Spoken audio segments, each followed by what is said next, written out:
Hi. Hi. Very Thank you. good. Joseph. Nice to meet you. Nice to meet you, Big Leila. pleasure. Welcome to El Cellar de Can Roca, a 3 Michelin star dining destination run by the world-famous Roca brothers, the creative founders of modern Catalan cuisine. Fan of Pogrom. What?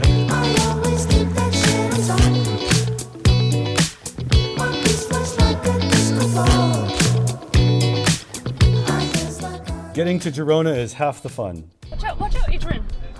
Driving the 100 kilometers from Barcelona along the stunning Mediterranean coastline takes you through the bustling touristy beach town of Tossa de Mar, with architecture from the 12th century. Then, continuing along a beautiful winding road through vast lush forests, you reach Girona, an ancient medieval town famous for its magnificent cathedral and rich historical architecture.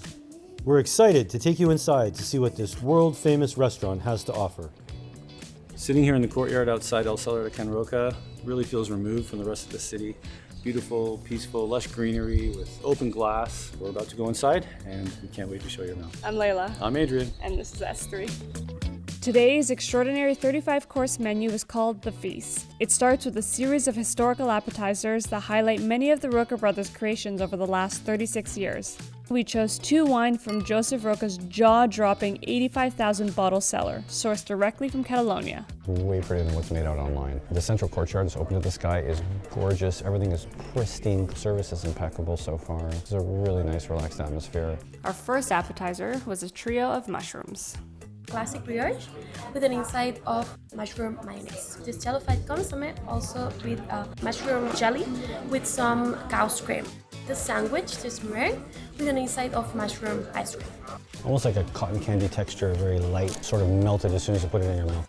Next, we dive into the significant milestones of the restaurant's journey, starting in 1986, the year the restaurant opened, with a chicken cannelloni and Parmesan cheese. In 1997, we enjoyed their take on calamari alla romana. Texturally very interesting. Outside is almost spongy and aerated. Third bite from 1998, the year the third brother joined, the pastry chef. A lightly tempered local fish with fennel and a bergamot mayonnaise. In the year 2007, they acquired this current location, where a vegetable surf and turf with a smooth verdant puree is showcased, and lastly, in 2020, after a brief closure, the restaurant reopened and they present us with a take on roast chicken. Fried chicken skin, lemon zest, sitting on a dense cracker.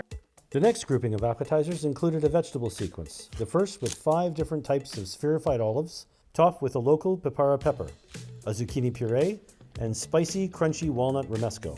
This was followed by a C sequence with red prawn from Palamos marinated in rice vinegar with its crispy legs, and a yin-yang Gallardo oyster from Ireland with a white and black ajo blanco sauce. One of our classics, the foie, hazelnut, and chocolate nougat. Definitely a fan of foie gras and chocolate. That was a good way to end the appetizers.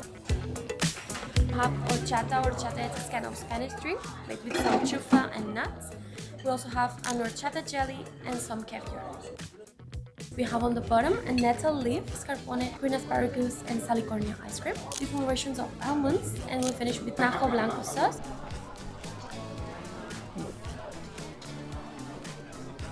Sorry, what?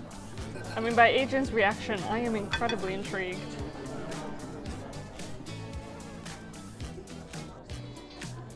I guess the only way I could describe that would be like a nettle sage weed ice cream. Very bitter, purposely bitter, obviously. The orange salad, we have some sweet potato, mango, yellow beetroot, also some carrot, red pepper foams, and we finish with some Galician mussels. Aesthetically, that was a beautiful dish. It photographed well, it looked beautiful. For me, mussel and orange doesn't work. There's a bit of a bitter aftertaste behind it that just kind of kept building after you finished eating it. Eel, fig, tomato, Kalamata olive, and rhubarb together, you wouldn't think would work very well. Eel has a smoky, soft texture to it. The Kalamata olives and the rhubarb add just this extra layer of like acidity. It's surprisingly good, actually, considering the combination of flavors. The next set of mains were all vegetarian, starting with local pickled Girona pepper and variations of apple, smoked, grilled, reduced, and pureed. Bit of a sucrose, brown sugar kind of vibe going on. Each one is dramatically different. Play on sweet and savory. To follow, autumn tubers with Jerusalem artichoke puree, demi-glaze, and a foam topped with crispy purple potato. Finally, charcoal grilled eggplant lacquered in miso with an eggplant caviar, smoked yogurt, and bulgur. The flavor of the eggplant was delicious, the density was perfect. They just didn't let it cry. You have to let eggplant cry. It has to cry tears. The tears seem to come out, or else I end up eating the tears. It ends up being a bit watery. That's all I'm saying. Charcoal grills with some onion. So we have red onion, also shallot. We also have this mushroom cream, and we finish with some citrus notes of orange. Grilled onions, charred octopus, beautiful. I want more of this flavor. Well done. If you like onion, you are definitely in heaven.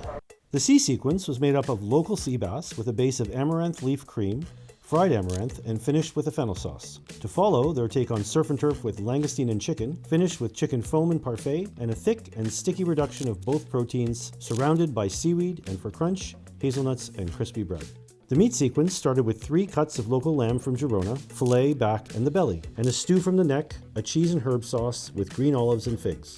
If this was hot, perfection, I think this might be the best dish so far tonight.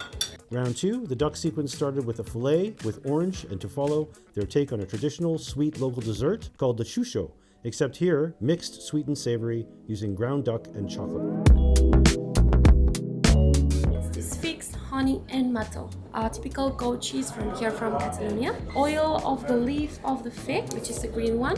Also natural figs and a fig granita. Honey ice cream, and we finish with this cloud. The foam, you could smell fig coming off of it. So the fig mató, goat cheese, emulsion, a bit mushy to be honest, like it was a bit kind of like a porridge. Now the old book. So we have this representation of the aroma of the scent of an old book.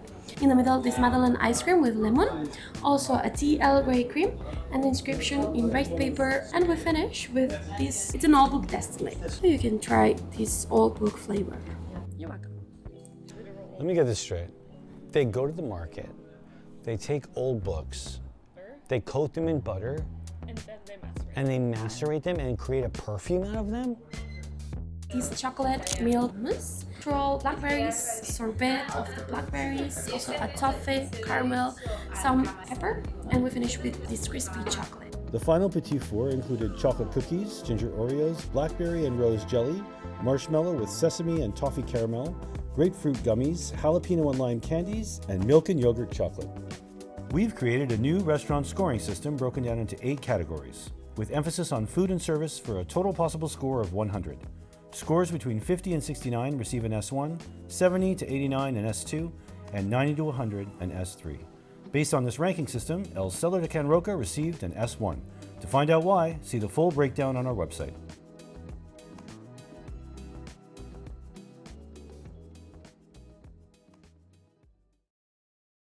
I'm trying to figure out how long it took me to get here.